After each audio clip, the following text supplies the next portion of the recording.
Et bonjour à tous. Donc, ça fait un peu longtemps parce que je suis occupé.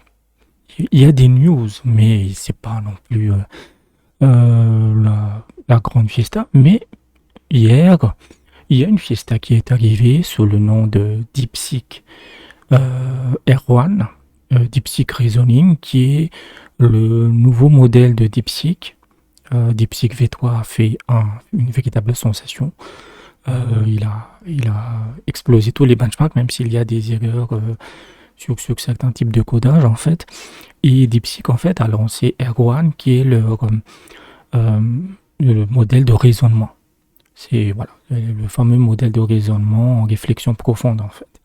Et les benchmarks montrent qu'il est à égalité avec O1. Voilà. Pas O1 mini, hein, O1 en fait. Le gros modèle d'OpenAI. Et évidemment, en termes de prix, il est absolument imbattable. Il est absolument imbattable. Même les d'autres benchmarks montrent qu'il est vraiment, vraiment impressionnant. Donc on va voir un peu ce qu'il propose. On va passer en webcam. Non, on va passer en desktop. Hop. Voilà. Donc ça c'est leur annonce en fait. DeepSeek R1 release. Déjà il est totalement open source. Il le publie sous licence MIT. Donc ils montrent là leurs différents benchmarks. Donc ils disent, ça c'est le résumé, c'est qu'il est... vous pouvez l'utiliser directement sur chatdeepseek.com, c'est gratos, c'est 50 messages par jour. Donc voilà, vous pouvez le faire là. Et en termes de benchmark en fait, donc on voit que le bleu, l'espèce de violet, c'est DeepSeek. Et l'autre, c'est le gris là, c'est OpenAI. O1 en fait. Voilà. Et on voit que il est quasiment, en fait, là, il est légèrement supérieur, mais dans tous les autres benchmarks, là, il est un peu en retard. Mais sur, on va dire, 6 benchmarks, sur 5, il est à égalité. Voilà. Et il est totalement open source, en fait. Il est totalement open source. Donc voilà les différents benchmarks. Et une autre chose très, très cool qu'ils ont fait, hein, il ne faut jamais oublier, hein, OpenAI ou Claude, c'est pas open source, hein, on n'a pas accès à... Et là, vous avez d'excellents modèles, en fait, un très très bon modèle qui est open source, mais surtout qu'il propose des versions, des petits modèles. De 32, il montre ici, mais il y en a plein en fait. Vous avez du 7 milliards, du 1,5 milliard. Vous avez le tout petit modèle là, d'ici, mais ils l'ont fait, je pense, avec Cohen. 1,5 milliard, 7 milliards, 14 milliards, 32 milliards, 8 milliards et 70 milliards. Ce qui fait que pour ceux qui utilisent des IA en local, en fait, qui téléchargent le modèle et l'utilisent avec une carte graphique, le 1.5, vous pourrez le faire sans aucun trop de problème. Même le 8 milliards, il vous faut à peu près aller 10 à 12 gigas de RAM, gigas de VRAM, et ça marchera. Et il est clairement supérieur à Llama 3.3 par exemple, qui était la référence actuelle. Et lui, il est vraiment open source. Ça aussi, c'est très très cool en fait. Voilà. Donc, eux, comment ils ont boosté leur performance? Donc, ils ont boosté l'apprentissage pur, mais avec des données minimales. Voilà. Et ils ont fait un peu comme ils sont obligés par les sanctions, par beaucoup de choses, d'optimiser, ben, ça donne un très très bon modèle avec peu de coûts en fait. Donc là, c'est leur PDF, hein, vous pouvez le lire ici. Et ce qu'il fait, c'est que, grosso modo, ce qu'il dit, c'est que nous avons créé un modèle qui s'appelait DeepSeek R10, qui était leur tout au premier modèle. Et ils disent ici, Intelligent Reasoning Behavior, c'est-à-dire qu'on lui posait les questions, en fait, et c'était bizarre. Parfois, les réponses étaient très étranges. Elles n'étaient pas fausses, mais elles étaient très étranges. Donc, ils l'ont encore amélioré, en fait. On a introduit en plus de données, et ça a donné le vrai R1 en fait. Maintenant, la bonne nouvelle, c'est évidemment l'accès à l'API. Donc l'accès à l'API est directement disponible. Et donc voilà le prix, 14 centimes par million de tokens en cash, en entrée. Hein. C'est-à-dire quand vous envoyez quelque chose à l'IA en cash, donc Aider ou Klein utilise le cash. 55 centimes si ce n'est pas cash, ça c'est l'entrée, hein. Ça c'est avec cash. Ça c'est sans cash. Et la sortie, c'est 2,19 $ par million de tokens. Donc, Et il faut jamais oublier que le DeepSeek V3, là, avec le nouveau prix, hein, je ne parle pas de l'ancien prix, il était à 1,10 $. Donc, ils ont doublé. Mais quand vous regardez la comparaison avec les modèles commerciaux, bah, il n'y a pas photo, quoi. Ça, c'est OpenAI. Et ça, c'est DeepSeek. Non, non, non, même pas. Même pas. Ça, c'est DeepSeek, en fait. Et ça, c'est OpenAI avec cache. Et sans cache, ça, c'est donc OpenAI. Et ouais, 2,19. Ça, c'est le prix de R1, le modèle principal, en fait. Tandis que OpenAI, il est à 12. Je vous dis même qu'il est à 15 même. Et ensuite, vous avez le OpenAI, comment je dirais ça, le O1, il est à quasiment 60 $, quoi. C'est assez inaccessible. Mais voilà, c'est absolument insane, en fait. Mais en plus de ça, ce qu'il montre ici, en fait, ce qu'il faut comprendre, où est-ce qu'ils étaient là? Les petits modèles, là, où est-ce que c'est écrit? Voilà, les 32 et 70 milliards, ils sont équivalents à OpenAI Mini. OpenAI O1 Mini, en fait. Et beaucoup de gens utilisent O1 Mini parce qu'il est moins cher. Il est moins cher en tout cas de l'OpenAI principal. Mais le DeepSeek Resonic 32 et 70 milliards, bah, il est à égalité. Il est à égalité avec l'Open Mini. Je ne sais pas si vous vous rendez compte, en fait. C'est-à-dire que le R1 puissant, le plus gros modèle, il est en termes de prix, il est à équivalent avec le petit modèle d'OpenAI. Donc, en termes de gestion de coûts, celui-là est celui que vous devez choisir si vous devez payer pour un modèle. C'est ça qu'il faut comprendre. Maintenant, ça, c'est des benchmarks qu'ils ont fait. Et donc, vous avez le benchmark de iDog, en fait. Donc là, le benchmark a été mis à jour. Donc, autrefois, on voyait que DeepSeek V3, il était deuxième. Là, le R1, il est arrivé directement deuxième. Et il surpasse allègrement Claude Sonnet. Après, depuis ce matin, j'ai testé un peu le codage. Parfois, en fait, il est très très bien, mais parfois il bug. En fait, je parle ici de R1. Claude Sonnet, il est bien, mais il est tellement cher. Donc, Claude Sonnet résolve 51% des exercices qu'on lui donne. Hein, c'est des exercices de codage. Et DeepSeek est à 56. Et O1, en fait, il est à 61. Donc, il est supérieur, on ne va pas le nier, mais avec un prix 90-95% moins cher, quoi. Donc, c'est absolument insane. Vraiment, les Chinois sont en train de tout casser sur leur passage. Et comme vous avez une politique, vraiment une tradition de compétition, il y aura d'autres modèles qui vont débarquer, en fait, clairement, avec des coûts insane. Maintenant, comment vous pouvez le tester? Donc, vous pouvez le tester ici, avec l'API. Hein, ils ont aussi directement disponible à l'API.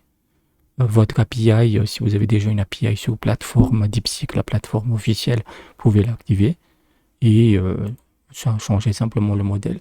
Et donc, sur VS Code, moi j'utilise de plus en plus Rookline parce que ça c'est Klein et ça c'est Rookline. Donc c'est un fork de Klein qui est mieux en fait. Et c'est déjà disponible le R1. Donc pour l'activer, vous avez le API Provider. Donc en sachant que Rookline en fait vous permet de créer des profils. Vous voyez, des profils d'IA en fait. Comme ça, vous n'avez pas besoin de fournir les API à chaque fois. Donc ça c'est mon profil DeepSeek direct. Donc vous choisissez DeepSeek, vous mettez votre clé API et là vous avez les deux modèles. Donc le DeepSeek Chat là, c'est le V3 et le Reasoner, donc c'est le DeepSeek R1 en fait. Hop. Voilà. Et Rookline en fait, il a changé, ils ont apporté énormément de changements, c'est-à-dire que vous avez 3 modes de discussion. C'est pas la vidéo sur Rookline, mais je vous donne. Donc architecte, ask et code. Architecte, ça vous permet de planifier votre projet ou votre code avant qu'il fasse les modifications. Code, c'est code, hein, et ask, c'est pour demander des précisions ou autre en fait. Ça, c'est vraiment très très cool parce que sur le client natif, il n'y a pas ça. Voilà. Donc je vais tester ça. Hop. Donc on va voir si, je ne sais pas si j'ai encore du crédit, mais donc on crée un jeu de course basique avec du HTML, JS et CSS. Donc là j'ai mis en mode architecte, il ne va pas coder, et on lance l'application. Donc ça, c'est l'analyse. Il a terminé en fait. Voilà, c'est l'architecte. Il va le jeu de cookies, on va voir ce qu'il propose, hein. Donc il y avait déjà un index HTML, je l'ai vidé pour qu'il n'y ait pas de conflit. Et en fait, maintenant qu'il a terminé son analyse, vous cliquez ici et vous passez en mode code. Parce que sinon, il ne pourra pas faire les modifications. Appliquer les modifications. Et créer les fichiers nécessaires. Hop, on vérifie juste que, parce que ça, ce profil, parfois il déconne. Ok, il est bien. Et on clique dessus. De toute façon, ici, vous pouvez voir ce que c'est DeepSeek.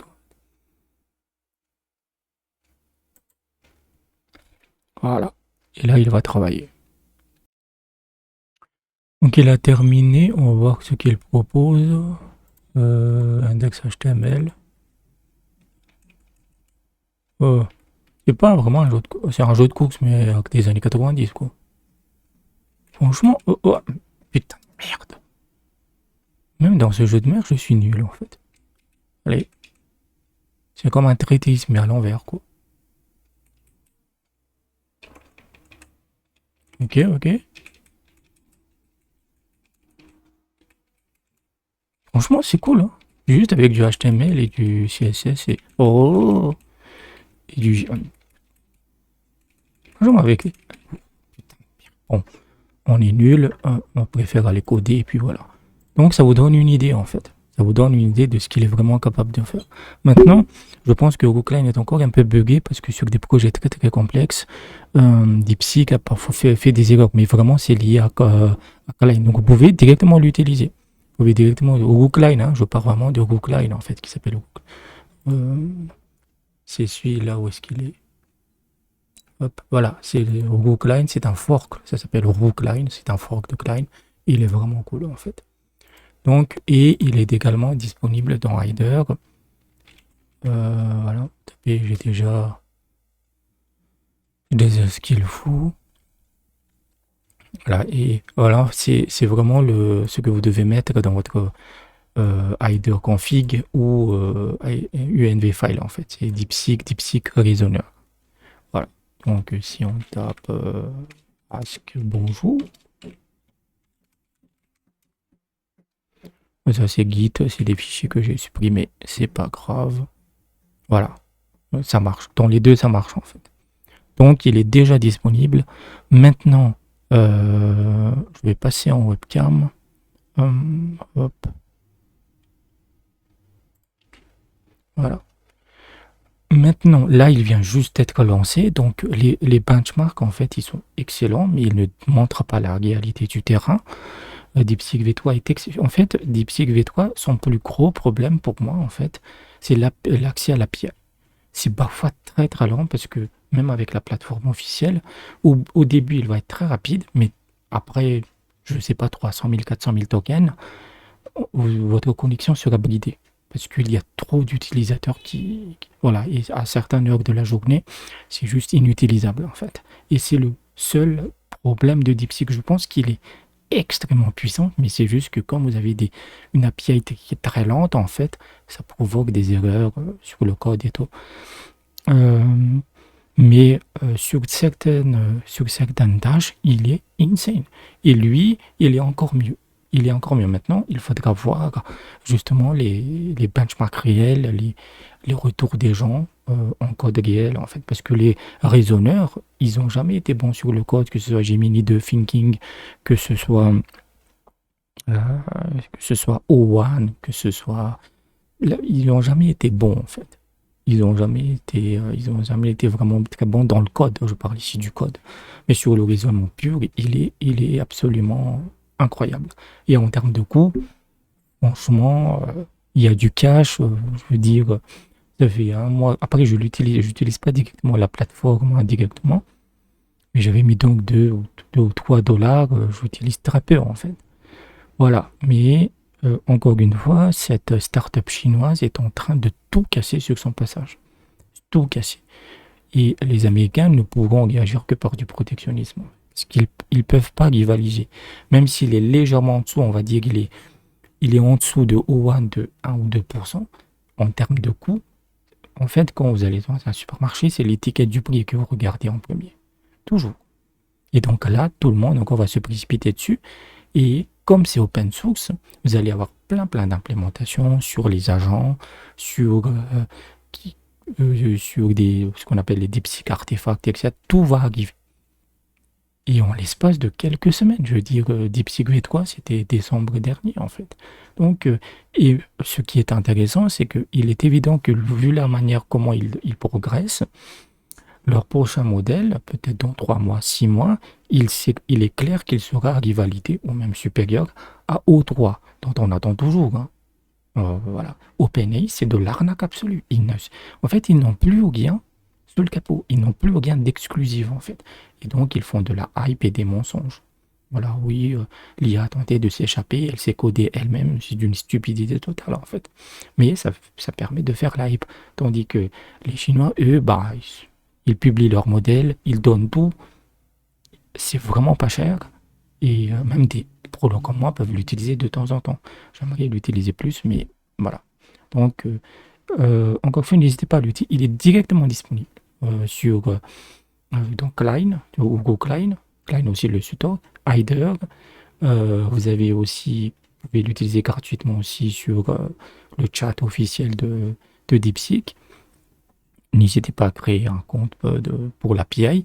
Hyperbolique, donc la plateforme qui vous donne gratos 10 balles. Et donc, eux, ils proposent déjà DeepSeek V3. Il est clair que le Egg One va aussi débarquer. C'est disponible aussi sur OpenRouter. Vous n'avez que l'embarras du choix. Vous n'avez que l'embarras du choix, en fait. Donc, c'était ça pour la vidéo. Voilà, ce début d'année est excellent. Est excellent et j'espère que ça va encore continuer. En fait, il faut de la compétition. Il faut de la compétition pour qu'on s'amuse, en fait. Donc j'espère que je vous ai aidé. N'hésitez pas à vous abonner, n'hésitez pas à laisser un pouce bleu. Et si vous avez des sous pour que je continue à expérimenter, allez sur Patreon. Je vous dis à bientôt.